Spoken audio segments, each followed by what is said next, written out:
Welcome to Becoming Bridge Builders, the show where we bring together wisdom, stories, practical tools to help build bridges between faith, life, and calling, and impact generosity. And today I'm so honored. I'm your host, Keith Haney, to have Larry Onan on, who brings 5 decades of experience in ministry and consulting. He served on the staff of Cru, Campus Crusade for Christ, for 18 years, spending 13 of those years designing fund development initiatives, which raised over $150 million for global ministry. As Vice President of Stewardship Strategies and Management Development Associates, Larry has counseled Christian ministries, helped raise tens of millions of dollars. He is the author of a new book, Giving Yourself Away. Give Yourself Away is one book, and Intentional Living and Giving, his new book.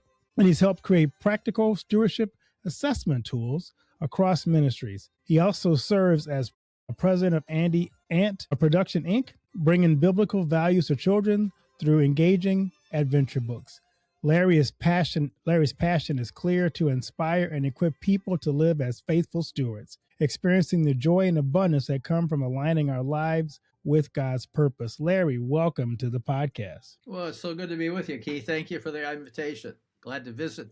This is one of the things I do in my current role, so I'm looking forward to talking about stewardship and helping the next generation to learn the blessings of what God has in store for us as his people. So thank you for coming on. I'm glad to be a part of this today. Thank you. So I'm going to ask you my favorite question, Larry. What's the best piece of advice you've ever received? Well, the best piece of advice, probably when I was in my early days of ministry, I was quite fearful of what I was doing. I just couldn't see how we were going to accomplish it. And a friend of mine said, Larry, you've always got the freedom to fail. And I think sometimes we're afraid of failure because we see it as negative. A failure only means you didn't quite get there the first time, so reorganize it and do it again. To me, freedom to fail gives you freedom to step out and do things. Freedom to fail. I love that. When I was in my last congregation in Milwaukee, I always told my congregation, we're going to fail a lot, but that's okay. We're not going to stop trying. And that's like, so I gave people permission to fail. Because if you're not failing, you're not trying. Well, that's what happened to me, Keith, because up till that time, I was overwhelmed sometimes with the big visions that our ministry had at the time. And I thought, how in the world can we ever do this? I was being successful on things that I could get my hands around. But when it got to be bigger than I could put my hands around it, I commented to my mentor, I said, I don't know how we're going to pull this off. This is impossible. And he looked at me and he said, Larry, you've always got the freedom to fail. We don't know what we're doing either. But as with God's direction, we're going to see some great things happen. So you've got the freedom to fail. I give you permission. Just go for it. And that made a world of difference in my last 45 years of life because I do that over and over and over again. I help a lot of churches also with their strategy, and we talk about the bigger vision that God has. And I always tell congregations, if you have a vision from God, it's always going to be bigger than you are. And so you have to realize that you should be afraid of the vision if it's from God. If it's a vision you can accomplish without God's help, it's not from God. And Keith, I think a lot of times in our culture today, we're afraid to step out and make things happen. And we're willing to put it on a trajectory of 10% growth, 15% growth. We can live with that because that's what the business people tell you to do. But real faith is stepping out onto some unknown things. Remember, there was an old guy, we called him Moses back in the Old Testament. And you can imagine what he felt like when he was standing on the edge of the Red Sea. And God said, now stretch out your hand, and the waters parted. Moses had no clue what was going to happen. He was visualizing 1 million or 2 million people drowning in the ocean or in the water. And I think what happens many times is we got to say, okay, if God is leading, then God's going to provide. Now, I don't want us to do stupid things and get ourselves into ridiculous trouble and then blame God for what we end up doing or not doing. But I think a lot of times we're afraid to step out in faith because we are afraid of what the consequences might be. And he was faced with really 2 unpopular choices: drown or get crushed by the Egyptians that were behind him. So it's like, neither of these 2 options look really good. Yeah, I mean, when they were out of water, what did he do? He was up against it and he tapped the huge rock and water came out. I mean, the things that you would not think is possible. And I'm not one that believes that we got to live on the edge of disaster, but I think we've got to be believing God for bigger things. And in my culture today, as I look back, I see a lot of people not wanting to believe for very much. They're just wanting to get by. Unfortunately, maybe we can talk some about that as we're involving ourselves today. We will. Let's get into your book title. I love the title of your book, Intentional Living and Giving. What compelled you to write this book, especially at this season of your life and ministry? Well, I wasn't planning on doing this one. I had already spent 45 years. I had written a book that was similar in nature back in the 80s, but I was at a meeting in Belfast, Ireland, and I was with a group of Europeans. I was the only American in the mix, and there was probably a dozen of us. And they were contemplating that it was difficult to find sound, logical, pure biblical content about biblical stewardship because they were looking around for it, trying to find it. Fortunately, stewardship has always got its wrinkles where people taken advantage of the idea and have made it for themselves rather than for God's kingdom. And they were just reminiscing. And I thought, here's a young generation, the Alpha and the Z's. Probably the oldest one in the room was a guy 45, maybe 50, and myself. And the rest of them were young whippersnappers, so to speak, And I thought, I need to go back and retool and get this for another generation because there is content here that is very helpful to everyday living, practical living. The word intentional is a very important part of that title. And I think a lot of times living and giving, we think that sounds pretty cool, but intentionality says I'm going to get up in the morning and I'm going to accomplish things. I'm going to do things right. I'm going to make decisions that will benefit the overall kingdom. Intentionality is saying I'm going to do this and I'm going to take the initiative to make something happen. It's rather than just waking up and thinking, okay, what's God got in store for me today? I'm just going to float by it and his spirit's going to lead me here, there, and everywhere. I do believe there is a very great degree where God's spirit's leading you a lot, but I think intentionality on our part is going to get us much closer to our goals. So intentional is really there because I want people to think twice and then act with an intentional spirit about how they go about living life. So the book title and then the audience of young generation people, and then just the realization that we have got a very skewed and unhealthy view of stewardship in our culture. I would say if you surveyed most pastors and most Christian leaders, they would equate stewardship with the word money and finance. And that is so far from biblical truth. That's what I thought it was. I'm a preacher's kid by my heritage. And Dad hated speaking about money, but he would do it 1 to 3 times a year because the people needed to give more. And it was all about how can I ratchet up the appeal to where we can get them up to tithe? And can we ever get them there? And that was an Old Testament mandate for the children of Israel, but it wasn't a mandate for the New Testament. In fact, Jesus raised the bar on that when he was asked about that very question. And he said, to whom much is given, much is also required. Boy, that takes the lid off of tithing because an effective steward is not going to be thinking about 10. He's thinking about impact. How can I make the greatest difference with what I give? And it may not be money that he's giving. It could be many other things. There's over 100 things that you and I, Keith, could give today. And money is one of those things. Now, there is a reason why money is in that list, but it's the Old Testament reason that God gave to the Israelites. In Deuteronomy, he said, I don't need your money. This is Larry's translation. Okay. I don't need your money. That was really basically God saying, I'm not poor and I don't need what you got, but I need to teach you how to keep me first in all things. So I'm going to require you to give some resources so you know where they came from. And so I think really what happens in our life is we don't often realize that money is a teacher, but it's not something, you're not making God feel good because you just give him money. In fact, he owns the cattle on 1,000 hills, so what's your little bank account going to be to him? But the point of it is, it's one of those many things that we can give. But that's a story how I got into this subject because, Keith, this was not my plan in life. I can imagine. So let's talk about intentional living and how it differs from just being generous or even doing good works. Because like you talk about, we kind of get into that. We want to preach generosity, but is it really more about intentional living versus, generosity? I think the word generosity has got a bad rap in here because we think that's a lot of money. That's a lot of something. When I'm being generous, I'm giving you beyond what you thought I might give. I may not be giving you what you think I could give. But in your mind, if I'm being generous, it's something that you were not expecting. So it's actually on the receiver side that you would call me generous. I worked with a number of very wealthy stewards in my experience in ministry. And I knew guys that were giving significant dollars. One guy told me one time, he said, I cannot begin to give even 10% to my church. He says, if I did that, I would overwhelm the church with money, and they do not know my capacity. He says, I'm looking for a lot of places to invest in the kingdom, and I'm being what they call generous. But to me, it's just one of many places I'm giving. And in his experience, he told me, he says, I gave him $100,000 for a building program. My family had given him money in the past, and they call that generous giving.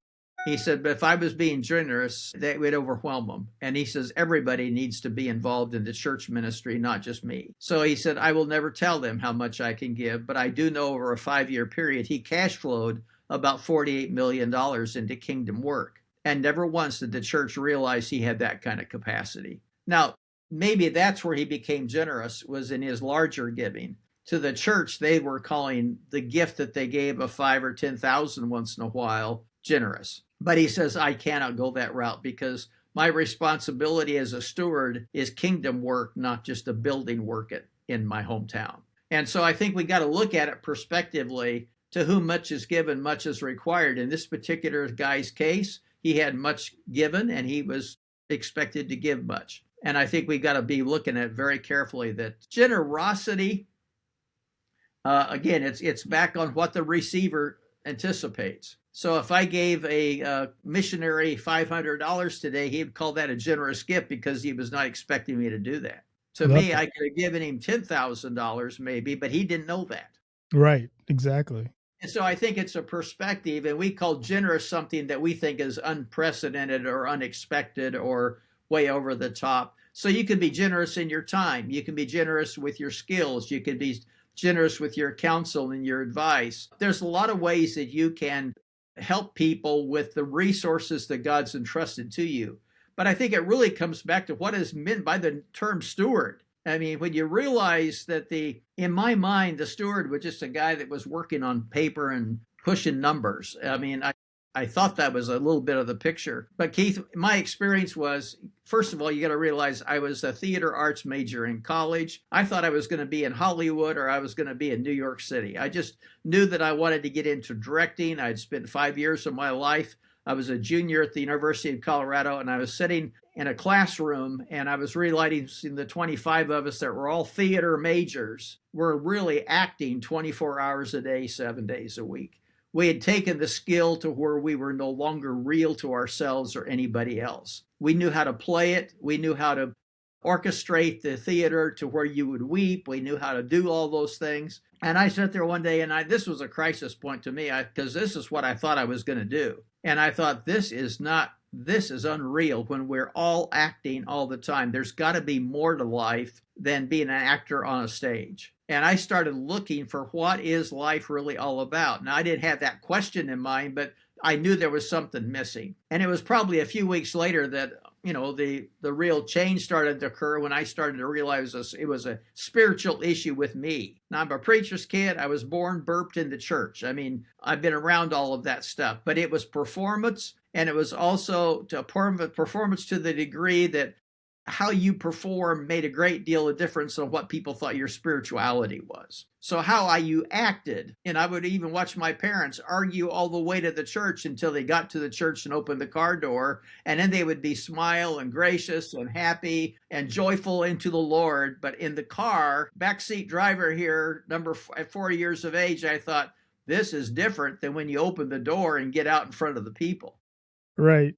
How many people are acting that way? Well, we are all actors. I got into acting because I could actually take on parts and personalities that my culture, my parents, my friends really didn't care for. But on stage, I could be a wicked person for 15 or 20 minutes doing something. And I got into that, and I thought, this is kind of fun to put on another personality and be something I'm not. But it was really not until I came in touch with genuine Christianity that was personal and transformative in my life as a junior of all places, University of Colorado. It's not known as the spiritual haven in the Rocky Mountains. It's known as the party school. And I started to realize through that experience there on campus that there was a transformation occurring in me. And that brought me into a ministry type of focus a few years later. But even there, I was really winging it most of the time. I was in my early 20s. I was trying things out. They were working. I was starting to discover who I really was. But my gosh, I never anticipated ever getting into the area of stewardship. I did that really on an assignment, basis, Keith. It was a time when I had lost my job in a very unusual way. I was engineering, doing stage management for a huge event in Dallas, Texas, and there was 80,000 people in the stadium. It was one of the largest things that had ever been pulled off in a Christian culture thing. And I heard an announcement of a new guy taking over what I'd been doing for 5 years. And I thought, I just lost my job while I'm doing my job. Nobody had ever talked to me. They had never sat down and said, Larry, we're making some changes. It was kind of like an aha moment. And I never went back to that job. From that day forward, I was out of it. And that was an earth-shaking experience because we all go through those times when we think, I thought life was heading this direction, and now I'm being abruptly changed and I'm going left or I'm going right or I'm come to a complete stop. And I was in that mode. And that's where the vice president of the organization I was with said, I've got a problem, Larry. This is 90 days after that experience in Dallas. He said, come to my office. I want to show you something. So I went to his office, took another guy that had just met 15 minutes before. So I had no clue what his abilities were. He didn't know who I was. We were just there to do whatever we're asked to do. And he said, come to my bathroom. And in this particular environment, he had a hotel room for his office. And every hotel room had a bathroom.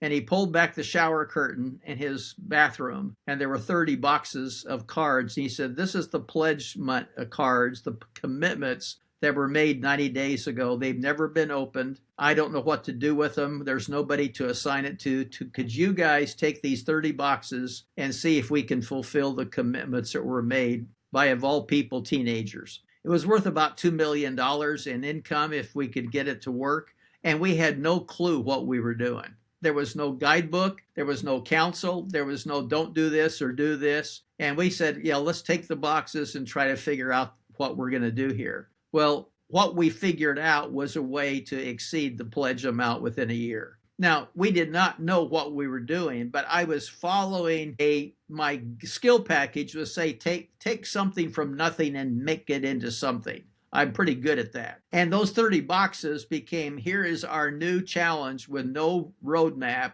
no guidance, no direction, nobody checking up on us. Just see what we can do. And we, by God's grace, were successful in that. That started taking me down a road of, I thought, what was called fundraising in those days, and it's still known in most organizations. I don't really believe in fundraising. I believe in fund development. Fundraising has always got an exchange going on. You do this for me and I'll do this for you. Maybe some of the ads on television, you'll see it tonight, probably around Christmas. I've seen it a dozen times this year. As we get into the Christmas season. And if you will give a gift to this organization, they will send you a blanket or a t-shirt or a mug or something. The exchange is you've got something tangible in exchange for your gift. Now, there's nothing sinful about that, but it's a very difficult way of raising money because you got to pay for the blanket or the t-shirt or the mug. I mean, you get on a treadmill and you can't get off of this thing because if you don't give them another gift, they won't give you more money. It's crazy. But I was doing that well. I mean, we were making it work. I went into a meeting and I was the low man on the totem pole and about 10 or 12 people, but there was talk about raising significant new money for the Great Commission. And the proposal from the consultants was, yes, this could actually be done. But in order to do this, you need to start teaching what lifestyle stewardship is and help stewards become effective in their stewardship. And nobody wanted to start anything new like that. They just were trying to raise significant money. And in the discussion that went on, it was not going very far. And I was sitting there just listening to these leaders talk about this. And I know somebody in the room, I don't know even who it was today, said, let's assign this task to Larry and figure out what lifestyle stewardship really is and how it might influence our ministry. Well, I later realized that that was a ploy to get off the topic, and they really were not expecting me to do anything with that assignment. But I wrote down on the yellow pad of paper, what is lifestyle stewardship and how does it impact what we're doing? And then I wrote at the bottom of that yellow pad, you got the freedom to fail. And I took that page back, and 4 or 5 weeks later, nobody had called me about the question. Nobody had said what you're going to be starting to do on it. And I brought some of my leaders together. I was building quite a good team. And I said, we need to figure this out. What the consultants were saying, it can make a big difference in how we do our job if we learn how to do this. And we literally took time to study scripture and say, what is stewardship really mean and how does it impact our culture and how would it impact us? And what we learned in that time of study and putting together the principles that you would find in intentional living and giving, it transformed everything we did. We no longer had donors. And that's a term you'll hear in a commonplace. Even churches talk about the donors to the church. Donors are always stuck by a needle and they are given a sugar cookie at the end of their stay. That's drawing blood from people. And that hurts a little bit. But the appeal does it because you want to put the people into a mode of this is the obligation you've got before the Lord. We got to do this right. You got to make this pledge. I mean, there's all kinds of language out there. And this started to transform us. Personally, as couples, we were all married and we started applying this and we started saying, this is transforming our way of thinking. And then we started teaching it to other people. I remember, Keith, there was one guy that had just sold his business, and his goal in life in retirement was to join the ministry that I was with so he could work with executives. And he came to a weekend conference and he shared that on the first evening I met him, and he said, we just retired and we're going to do this for the rest of our life and we're looking forward to learning all we can this weekend. And he went through a 3-hour session with me on stewardship that I was teaching. And at the end of the morning, he came up and he said, we've changed our mind. He said, what I know I am doing good at as a steward is I know how to make money. I've always done well. I sold my business. I don't need more money, but I know how to make it. I know how to generate funds from business. So my wife and I are not going to come on the staff of this organization. We're going to go back and start another business. And all of the business proceeds and the profitability of that business will go to the Great Commission. And so he went back, started a new business, made it extremely successful. Within 2 years, he was making money again. Did that for about a decade, sold that business, and in the meantime was given significant dollars every year from the proceeds. Sold it again, and then he told me about a decade later, I still want to try going into full-time ministry. And I've already done this, so I'm going to come now in retirement and I want to serve and get more executives going. But you see, the transformation came is I know what I am. God's created me in a unique way. I understand the principles behind stewardship, and I should be doing what God created me to be. And that wasn't to do what he wanted to go play with at that time. And his reinvestment put tens of thousands, if not a couple more $1 million into the kingdom enterprise around the world because he was faithful in doing what the steward was supposed to do. I love that. That is the life transformation that happens. So people says, well, I should be in ministry. Well, maybe you shouldn't be. Maybe you're already in ministry and don't know it, and it's called your business. But if you think you own it, you're wrong. You're the steward of what God's entrusted you with. And I think that's where people get hung up. They don't realize they don't own anything. Now, Keith, here in California, I have a house. The state of California charges me taxes. They're about due this time of year, so I'm very familiar with that particular deal. I've got an SUV. I'm registered in the state of California as the owner because that's a legal term. I don't own any clothes in this house, and that doesn't mean I don't wear them. It doesn't mean I have a car in the garage, an SUV, and I drive it regularly. It's an older car, but it's in really good shape. I've got a house that I'm caring for, but those are not mine. They all belong to the owner. I am simply the steward taking care of what's been entrusted to me. And when I start to realize that, and then I start to realize that not only did God made me in his image, it says in scripture, let's make man in our image. There were probably a number of things that would be in this thing, but one of the things was generosity, givers. God so loved the world that what did he do? He gave his only begotten son. So I want mankind to become givers. I want them to do it joyfully. I want them to do it because they want to do it. It's an outcome of their growth. So giving is not something that I should be pressured to feel. It's something that I should be looking for opportunities to do. He says, I also want mankind to start asking me. Now, it's not because God doesn't know anything. And so when I'm in prayer, it's not because I'm surprising him with a prayer request that he didn't already know about. But he says, I want you to start asking me, and I want you to start asking others. Because as you ask, you're asking, you shall receive, that your joy might be made complete. And I ask him, and I'm asking others. Ironically, sometimes we don't ask others to help participate in what we're doing. And then I also know there's a point called the law of the harvest, understanding what happens and how long it takes to grow something. Now, the people in the New Testament period, when Jesus was giving parables, he gave talent parables. He talked about the sower sowing, and he talked about other things like that because they understood that in their culture. That was what they did. But a farmer does not just plant and leave. A farmer takes care of what he planted. And it takes him sometimes 3 to 4 months before he sees the harvest. And then he rallies to get the harvest while it's the right time to gather the harvest. And then he allows the ground to go fallow for just a little bit of time, rest. And then he starts plowing it again and preparing the soil for the next harvest. He was saying, watch the farmer and do what he does. It takes time for a harvest to come in, and it takes responsibility of the steward to ensure a good harvest. So when I put these principles together, there's 5 principles that I outline in the book for anybody to pick up on. The last one is that God's an abundant provider. But I also believe that God's an abundant provider, but he's not going to waste his stuff on people that are not good stewards. So a lot of time, the capacity of what God gives you is based on how you're already treating things in the first place. And he's just not going to be dumping onto you what you're not able to handle. You know, the friends that these generous people with significant dollars were proven by the Lord to be able to handle their money wisely. And so he was able to entrust them to continue to cash flow to the needs of many other people through them.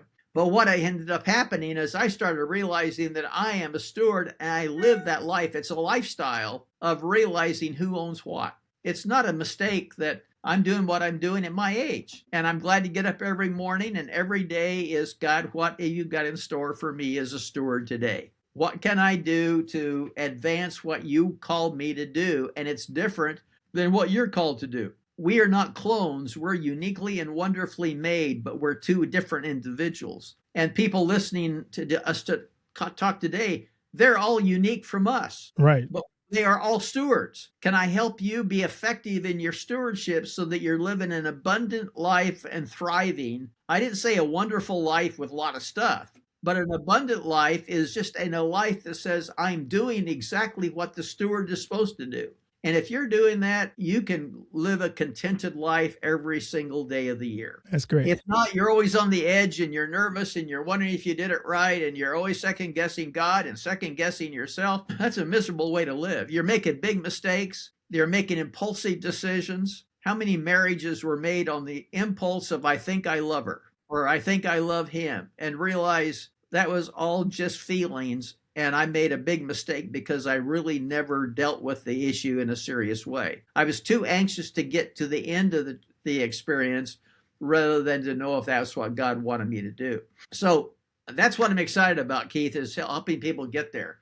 And it happened because I learned it personally. And the book is just really a expression of what we as a team of people work together 35, 40 years ago, and we've expressed it in many different ways. And the book, Intentional Living and Giving, is just one more source of where you can tap into that information. It is transformative in your thinking if you're really digging into it correctly. So you have a bunch of assessment tools you developed, and I want to know, what are the key questions people should be asking themselves to really evaluate their current stewardship? Well, what I did, a friend of mine and I in our mid-80s, we're working together, and we realized that diagnostic tools are really helpful things to get handles on things. And there's a number of organizations that give you diagnostic type help. And I'm really big on a few of those.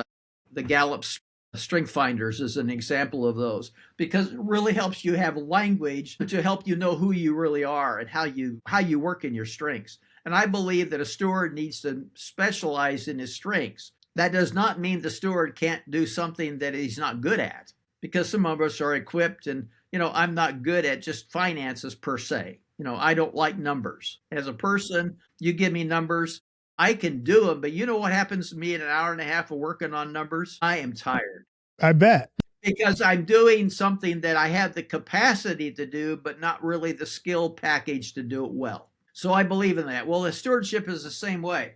So, when you think, okay, if I'm a steward, what does that involve? Well, I've got one tool that anybody that's listening to us, Keith, can tap into it. It's available for free on my website, LarryOnan.com. It's called the Personal Stewardship Inventory. It's 15 statements, and you evaluate yourself on where you're at in those 15 statements. Probably takes 10 minutes to complete this assessment. So you're not spending an hour or two doing something really difficult. And then we automatically, through that technology, we can also give you a score grade and tell you where you're strong and where you're weak, and say these are things that you could focus on right now, and these are things you may want to look at later, and here is helpful resources to help you get where you need to be based on what you've done on the assessment.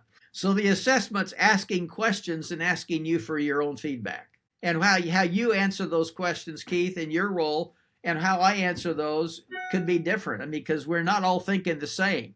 But I can also, through that process, give you some tips on how you move ahead personally. So the Personal Stewardship Inventory, I just have made it available to anybody that wants to assess themselves. And within 10, 15 minutes of taking that little assessment, you will have a very good handle on, okay, I need to work on, or I need to do this. And we're trying to help you start to jumpstart you in the right direction. Now, we did a church assessment tool for the organization. We did one for ministries. There's one that college students years ago used this in quite a little bit. It's called the Personal Success Inventory. How do you know when you're going to be successful in life? What are the characteristics of being successful? And one of those dynamics, and people would never hit the high mark unless they really got their spiritual life in alignment, because success in God's category is also spiritually growing. But this Personal Stewardship Inventory is what's available there, and it just really helps you start to say, okay, if I really want to be an effective steward, I need to know where I stand on the grade, so to speak.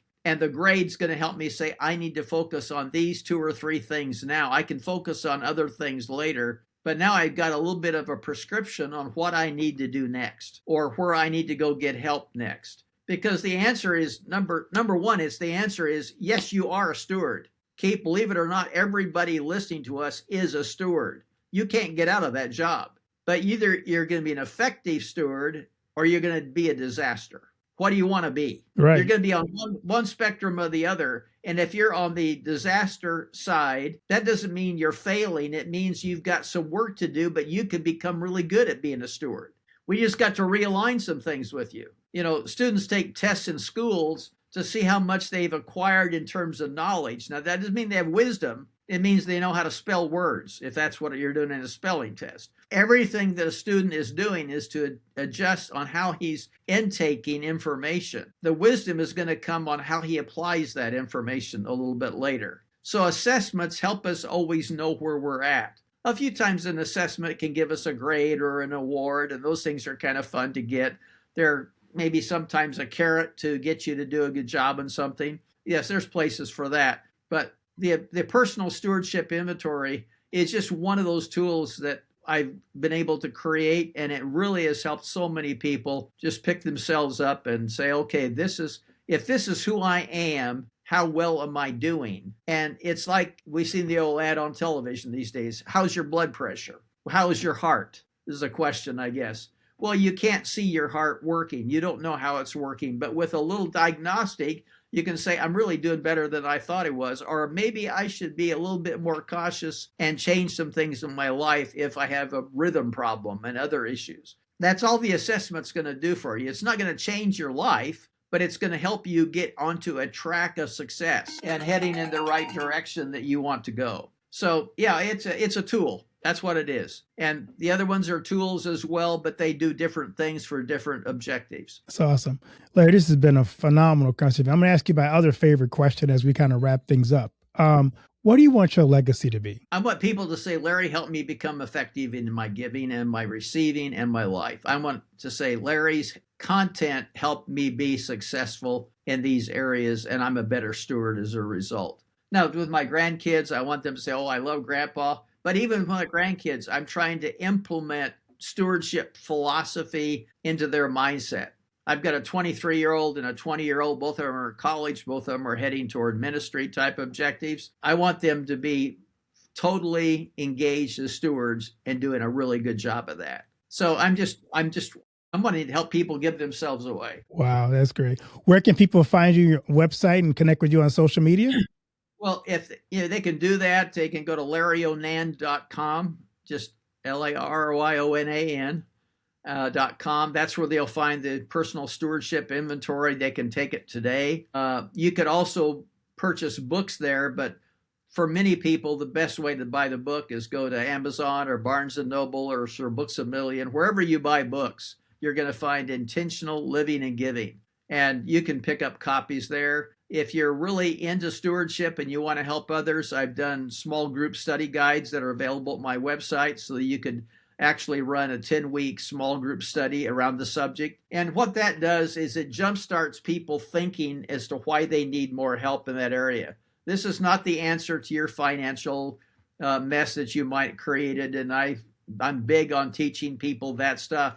But this is jumpstarting the right mindset to be an effective steward. Other steps are going to come along where you learn how to manage resources, and you learn how to manage time, and you become effective in using your skills and your abilities. But we've got to get you aligned to where you can be effective in the first place. So, in giving, intentional living and giving is going to help them that way. There's other resources. I do some blogging on my website. I'm on Facebook as well with intentional living and giving. So there's other resources out there.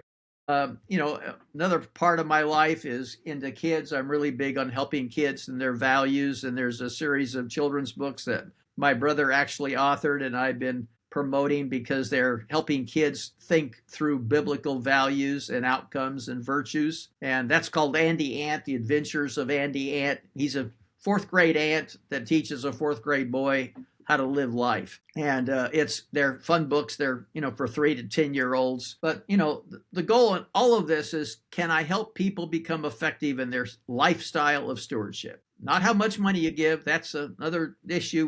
We can talk about that at some other time. That's a separate topic. The fact of it is, you're a steward. Can I help you become an effective steward? Well, Larry, thanks so much for taking the time to share what you do and your passion for this with our audience. And we thank you, Larry, for sharing your wisdom, your heartfelt biblical stewardship and intentional living. And your book, Intentional Living and Giving, is a timely guide for anyone seeking to align their will with life, with God's purposes, experience joy in being a faithful steward. If this podcast has inspired you, motivated you, subscribe, review, leave a review, share it with one of your friends so they can also be a better steward. Larry, again, thank you again for your time and for sharing your heart and giving of yourself and being a faithful living steward for us. Thank you very much for the opportunity. It's great to be with you today, Keith. Blessings. Blessings.